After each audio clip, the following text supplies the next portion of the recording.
బంగ్లాదేశ్ యొక్క national security advisor ఈయన మొన్న ఢిల్లీ వచ్చి మన national security adviser Ajit Doval గారిని కలిశారు. సో ఇక్కడ 1-to-1 మీటింగ్ కూడా జరిగింది. ఇతను ఎలా వచ్చాడండి అంటే ఏముందండి, ఒక డిప్లొమాట్ కదా, సో ఇమ్యూనిటీ ఉంటుంది, భారత్లోకి వచ్చాడు. వ్యవహారం ఏమిటి? కొలంబో సెక్యూరిటీ కాన్క్లేవ్ అంటే ఒకప్పుడు మీకు గుర్తుండే ఉంటుంది, సార్క్ అని ఒక గ్రూప్ ఉండేది. ఇందులో భారత్, పాకిస్తాన్, బంగ్లాదేశ్, నేపాల్ ఇలాంటి దేశాలు వీళ్ళు ఉండేవాళ్ళు. ఈ పాకిస్తాన్తో మనకు నచ్చలేదు, వాళ్ళ వ్యవహారం ఏది నచ్చలేదు. ఇక ఈ సార్క్ కూడా మాకు వద్దు అని మనం వెనక్కి వచ్చాం. ఎప్పుడైతే భారత్ వెనక్కి వచ్చిందో ఆటోమేటిక్గా ఈ గ్రూప్ అనేది కొలాప్స్ అయిపోయింది. తర్వాత వీళ్ళు ఎక్కడ ఎటువంటి మీటింగ్స్ పెట్టుకోలేకపోయారు. సో దాని తరువాత మనం ఏం చేసాము, ఈ చిన్నా చితకా దేశాలు మరి వాళ్ళతో మనకు బైలాటరల్ డీలింగ్స్ ఉంటాయి కదా. ఎంత శ్రీలంక ఒక చిన్న దేశమైనా వాళ్ళతో మనకి వ్యాపారం ఉంటుంది, ఎక్స్పోర్ట్స్ ఇంపోర్ట్స్ ఉంటాయి కదా. సో ఒక మాల్దీవ్స్ అనండి, మొరీషియస్ అనండి, ఇలాంటి దేశాలు వీళ్ళందరినీ కలుపుతూ మనము కొలంబో సెక్యూరిటీ కాన్క్లేవ్ అని ఒక గ్రూప్ని పెట్టుకున్నాము. ఇందులో మీకు బంగ్లాదేశ్ కూడా ఉంది. సో బంగ్లాదేశ్ వాళ్ళు కూడా ఒక స్పెక్టేటర్ లాగాని అంటారు, మామూలుగా విట్నెస్ లాగానండి, స్పెక్టేటర్ అనండి. వీళ్ళు మామూలుగా ఈ ప్రోగ్రామ్స్ యొక్క ప్రొసీడింగ్స్, ఈ కాన్క్లేవ్ ఎలా జరిగింది అనేది గమనించడానికి. సో ఈ సందర్భంగా ఏదో ఒక రకంగా పర్మిషన్ తీసుకొని మీకు ఇతను ఎన్ఎస్ఏ రెహమాన్ అంటారు, మీకు వచ్చాడు, ఢిల్లీ వచ్చాడు, అజిత్ దోవెల్ గారిని కలిశాడు. చూడండి ఇక్కడే గమ్మత్ అంతా కూడా. ఇతనికి అజిత్ దోవెల్ గారి మధ్య ఏం జరిగింది అనేదే చాలా ఇంట్రెస్టింగ్ అయిన విషయము. ఇది ఎందుకు చెప్తున్నాను అంటే, ఇవాళ పాకిస్తాన్ తన ఫోకస్నంతా అంటే తన వద్ద ఉండే ఈ తీవ్రవాదులనంతా కూడా బంగ్లాదేశ్ పంపిస్తున్నారు. ఇది అందరికీ తెలిసిన విషయము, మనమే ఎన్నో వీడియోస్లో మాట్లాడాము. మీకు ఒక 6,300 రూపాయలు ఇస్తే ఒక ఫిదాయిన్ దాడి నేను చేయించగలను. ఎవరు చెప్తున్నారు? జైష్ ఈ మహమ్మద్. అంటే 6,300 రూపాయలు డొనేషన్ ఇవ్వండి, భారత్లో ఒక ఫిదాయిన్ అంటే ఎవరండి? ఆత్మాహుతి దాడి చేసుకొని చనిపోయే ఒక తీవ్రవాది. అంటే వీళ్ళ వద్ద ఎంతమంది తీవ్రవాదులు ఉన్నారు అంటే, వాడికి ఒక 1,000 రూపాయలు ఇచ్చి ఒరే నువ్వు వెళ్ళి చచ్చిపోరా అంటే వాడు చచ్చిపోతాడు. బాగుందా? సో దీనికి వీళ్ళ మార్జిన్ ఉంటుంది కదా, వీళ్ళు బిర్యానీలు కొనుక్కోవాలి, చికెన్ ముక్కలు ఇవన్నీ కొనుక్కుంటారు కదా. సో వాటికి అంతా కలిపి వీళ్ళు పెట్టిన ప్యాకేజ్ ఏంటి? 6,300 రూపాయలు. మీరు మాకు ఇచ్చారా, ఒక ఫిదాయిని రెడీ చేస్తాము, ఇతను భారత్లో ఎక్కడికో వెళ్ళి తనను తాను పేల్చుకొని చనిపోతాడు. ఏంటండి ఇది అంటే, దీనికి ఈ మ్యాడ్నెస్కి ఎటువంటి లాజిక్స్ ఉండవండి. భూ ప్రపంచంలో ఎవడూ కూడా దీనికి ఒక రీజన్ అనేది చెప్పలేడు. అలాంటి బ్రెయిన్ వాష్ ఉంటుంది వీళ్ళకి. 6,300కు ఒక వ్యక్తి చనిపోవడం ఏంటండి? వాడి ప్రాణం యొక్క ఖరీదు అదేనా? అవును అదే.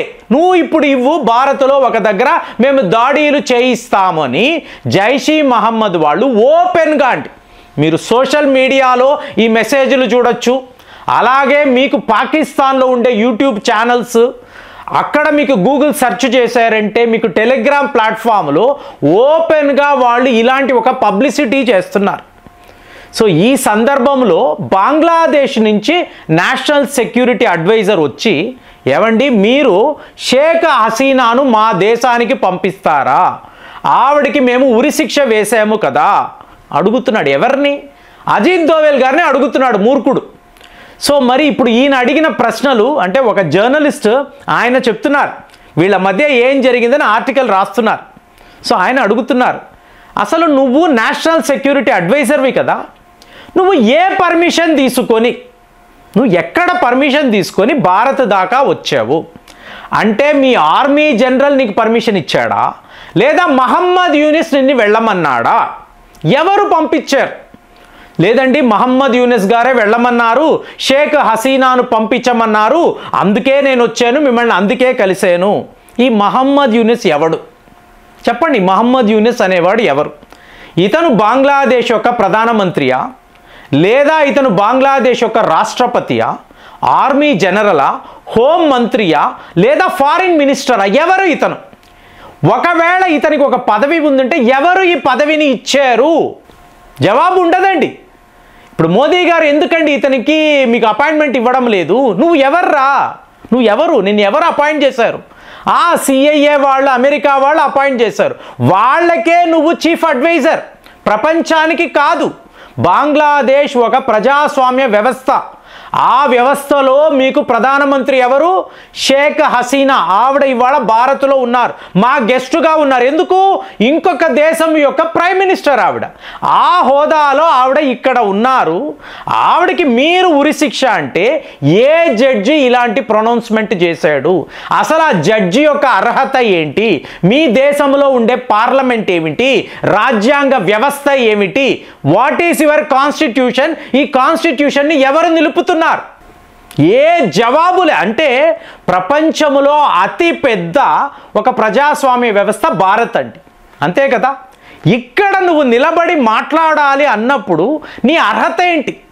అసలు నువ్వు నా దేశం పట్ల చేస్తున్న కుట్రకి ఇవాళ మేము మీపై యుద్ధము ప్రకటించాలి. ఒక రోజుల యుద్ధం అయిపోతుంది.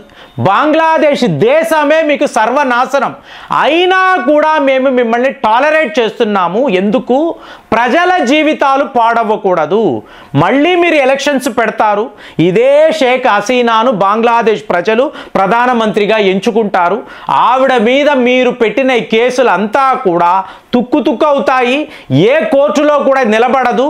ఫైనల్గా నువ్వు అంటే మహమ్మద్ యూనస్ అనబడే ఈ వ్యక్తి బయటికి రాలేడు, దేశాన్ని విడిచిపెట్టి పారిపోలేడు, అలా ఫిక్స్ అయిపోయి ఉన్నాడు.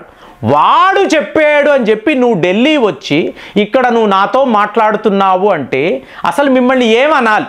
ఇప్పుడు మహమ్మద్ యూనస్ ఈ షేక్ హసీనా విషయంలో కేసులు పెట్టాడు కదండి. వాళ్ళ అబ్బాయి అమెరికా నుంచి మీకు మెసేజ్ పంపిస్తున్నాడు, ఒక ఉత్తరము మన ప్రభుత్వానికి, మీకు మేము జీవితాంతం రుణపడి ఉన్నాం. అంటే ఆ రోజుల్లో పాకిస్తాన్ నుంచి బంగ్లాదేశ్ విడిపోయినప్పుడు 30 లక్షల మంది ప్రాణాలను విడిచారండి, బలిదానాలు 30 లక్షల మంది. అంత కిరాతకమైన వాళ్ళు పాకిస్తాన్ వాళ్ళు. వాళ్ళతో వీడు వెళ్ళి కలవడం ఏంటి? అలాగే లష్కర్-ఈ తైబా, జైష్-ఈ మహమ్మద్కి ఫ్రీ హ్యాండ్. అంటే షేక్ హసీనా దొరికితే ఎక్కడైనా కూడా మీరు ఈవిడని చంపేసేవచ్చు. అలౌడ్. తీవ్రవాదులందరూ బంగ్లాదేశ్ రండి, ఈవిడని పట్టుకోండి. ఈవిడ ఉరి తీస్తారా, కత్తితో పొడుస్తారా, తుపాకులతో కాలుస్తారా, మీ ఇష్టం. చూడండి, ఒక ప్రొఫెసర్ అనబడే వ్యక్తి, అతని మైండ్ సెట్ ఎంత కిరాతకంగా ఉందో చూడండి.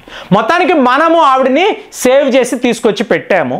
ఇవాళ వాళ్ళ అధికారి వచ్చి అజిత్ దోవెల్ స్థాయి వ్యక్తితో మాట్లాడాలి అంటే అసలు అతని కెపాసిటీ ఏంటి, అసలు క్యాపబిలిటీ ఏంటి, వాళ్లకు ఉన్న అర్హత ఏమిటి? భారతీయులుగా ఇవాళ మనం ఆలోచించాలి. మరి ఇలాగ అంటే ఒక మెచ్యూరిటీయే లేకుండా, వాళ్ళు ఏం చేస్తున్నారో వాళ్ళకే తెలియకుండా అమెరికా వాడు ఎందుకు చెప్తాడండి? వాడికి సెయింట్ మార్టిన్ ఐలాండ్ కావాలి, బంగ్లాదేశ్లో వాడి ఫుట్ ప్రింట్ స్ట్రాంగ్గా ఉండాలి, తాను చెప్తే వినే ఒక ఇన్ఛార్జ్, ఒక మేనేజర్ అక్కడ కావాలి. వాళ్ళు అపాయింట్ చేసుకున్నారు, వాళ్ళు ఏం చెప్తే అదే వీడు వింటాడు. Boss is always right. ఇంతంతమంది తీవ్రవాదులను నమ్ముకొని పాకిస్తాన్ లాంటి ఒక ఐరన్ లెగ్ కంట్రీ, చైనా వాడు ఎలా అయిపోయాడు, ఏ దారుణమైన పరిస్థితిలో ఉన్నాడో వీళ్ళకి తెలియదా? ఇప్పుడు వీడు వచ్చి ఒక్కసారి మీరు బంగ్లాదేశ్ వస్తారా అండి, మా మహమ్మద్ యూనస్ గారిని కలిసి మాట్లాడతారా, ఈ ఇష్యూస్ అంతా మనం సార్ట్అవుట్ చేసుకుందామని చెప్పి వాడు రిక్వెస్ట్ చేస్తున్నాడు. చూడండి ఎలా ఉందో. సో అజిత్ దోవెల్ గారు అడిగిన ఒకే ఒక ప్రశ్న, మీ దేశంలో ప్రభుత్వము ఉందా? ప్రధానమంత్రి, హోంమంత్రి, ఫైనాన్స్ మినిస్టర్, డిఫెన్స్ మంత్రి అంటూ ఎవరైనా ఉన్నారా?